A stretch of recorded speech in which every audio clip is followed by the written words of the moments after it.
Hi everyone, so my name is Sheridan Hutchinson, and the chapter I was assigned from our book White Privilege by Paula Rothenberg was chapter 3 from section 2, which is called How White People Became White by James E. Barrett and David Roediger. The chapter starts off with an anecdote from an elderly Italian-American man named Joseph.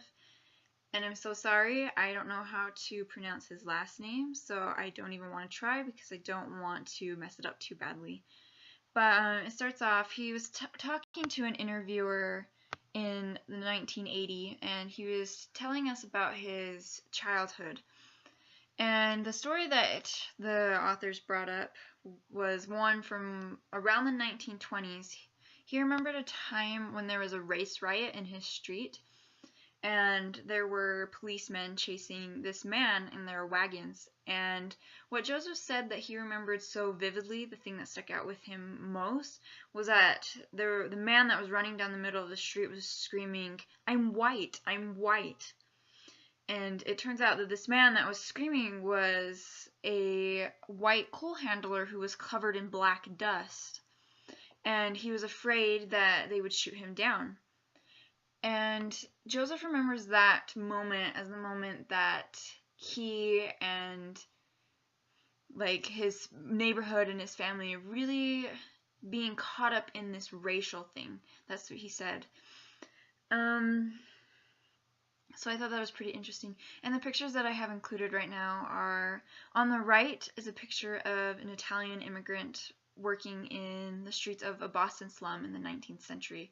I don't know what time during the 19th century, so I don't know if it was later or early 19th century, but like I said before, Joseph's story took place in the 1920s. And the picture on the left is a group of Italian immigrants that were coming over to America. So what was interesting about Joseph's story that the authors really wanted to portray was this being in between, as they called it. So we're talking about race, and European immigrants came in between. And many of the European immigrants at the time, such as immigrants from Ireland, Italy, Russia, Greece, and among other places, they had white skin, but they weren't considered white in status, if that makes sense. They were sort of in between races, being above African or Asian Americans, but they were still below white people. And I put that in quotation marks, like I'm saying it sarcastically, kind of, I guess. But you can't see my air quotes, but that's what I'm saying it as, because clearly it's important to know what is meant by white then, because they had white skin, but they weren't considered white. And unfortunately, this chapter didn't clearly explain this, but due to some of my own inferences, I believe it meant being a white native-born person in America. So if you were born white and born in America, then you were considered white. But if you were born elsewhere and you immigrated to America, you were of a lesser racial status. A quote from the chapter that I want to share with you guys goes as follows. "The story of Americanization is vital and compelling, but it took place in a nation also obsessed by race." End quote. Even though these European immigrants had white skin, they were perceived as different by their white native-born counterparts, and this gave them a lesser status. And so, as this chapter, if you look at my third bullet point, it says, becoming white and becoming American were connected at every turn. There was this underlying theme that to be a full or true American, you needed to be white. And so, the becoming a white status and becoming American were very connected to each other, unfortunately. So I just wanted to pull a few quotes from the chapter to help you better explain how European immigrants were viewed by native white Americans, and to really show their in-betweenness, like we talked on the last slide. These quotes are not necessarily written by the authors. They're really more just of a collection of quotes pulled from other sources. So like the first one, the working immigrant class are our temporary Negroes, which was said by John Dollard, who was a social scientist in the 1930s.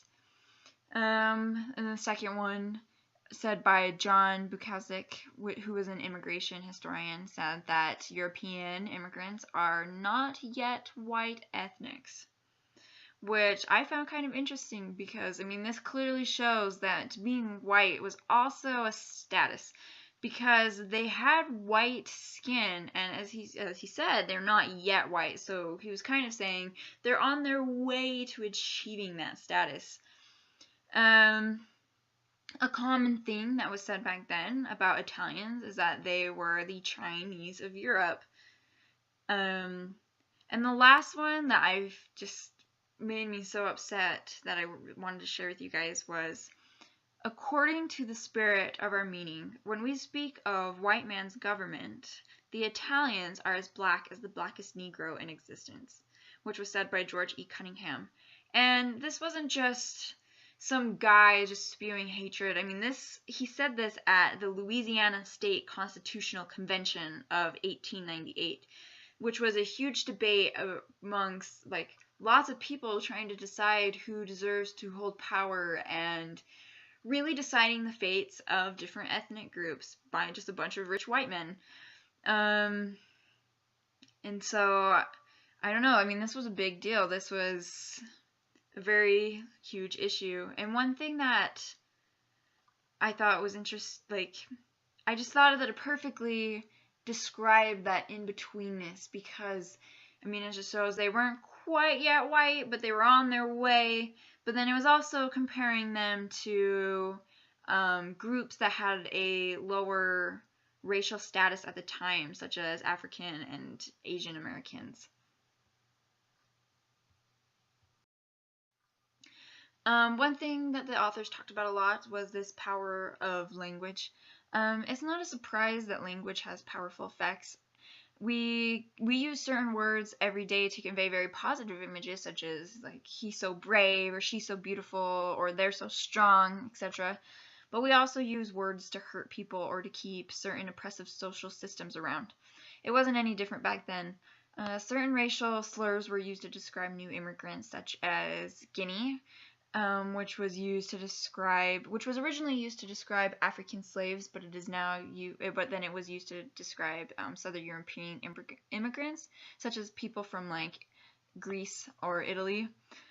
And another word that was used was hunky, which was then used to refer to Hungarians. These words bespoke unconcealed racial prejudices and a denial of social and racial equality. As long as words of racial aggression are still being used, then we cannot find equality. And that's what these immigrants experienced at the beginning of the 20th century. And words hold a lot of power. And if you're using oppressive or derogatory terms, I mean, that says a lot about how your society and your nation views a certain group of people.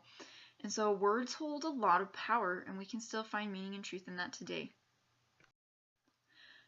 The state of whiteness. In 1926, white Americans, white as in the native-born sense, not just necessarily white skin, were asked to order 40 different ethnic groups according to their willingness to associate with members of those groups. White Eastern Europeans, like Jews, Serbo-Croatians, Russians, etc., were near the bottom of the list. They weren't quite at the bottom, but they were near the bottom, despite being more phenotypically alike their white American counterparts, which was interesting to me. To quote the book, the literal in-betweenness of new immigrants on such a list suggests what popular speech affirms. The state of whiteness was approached gradually and controversially. The authority of the state itself both smoothed and complicated that approach. End quote. There has been a change in the racialization of Europeans. Today, when we talk about racism, we aren't usually talking about the discrimination of the Irish, the Polish, or the Italians, among other white European immigrants. Not saying that it doesn't happen, but usually when we're talking about racism, we're not talking about these groups anymore. And it's really because their state of whiteness, their white status, was approached, like it said in the quote, gradually and controversially. So where does that take us? What we learn from this chapter is that it is possible to move forward from cultural discrimination to a degree. And the reason I say to a degree is because I am not well learned on the attitudes that European Americans face today. So I cannot say with 100% confidence that all discrimination is gone. But the process of moving forward can be long and it can be painful, but it is possible. Unfortunately, though, one of the reasons that our society was able to better overcome the racial prejudices against European immigrants is because they reached a state of whiteness, because their skin was white, which is not something that we can or should expect from people of color, because it's not possible, nor should we base Americanness off of being white. We should instead learn to appreciate every race and cultural practice as it is, instead of trying to mold it into being a white thing. An American is not just a white person. An American is a person who calls America home. And that doesn't matter what their race is, or their religious beliefs, or where they came from. You know what I mean? It doesn't matter. That's not what makes a person. That doesn't make a person an American. You know what I mean? And so we can better try to alleviate these discriminatory practices that people of color face today. And we can do that by learning how to be what is the word I'm looking for? We can learn to do that by being advocates and being outspoken and learning to be appreciative of people that are different from us. And so thank you for listening to my presentation, and I hope that you learned something new from it. I hope that we can all take this and learn that we can make a difference and we can overcome these racial prejudices, but it starts with us.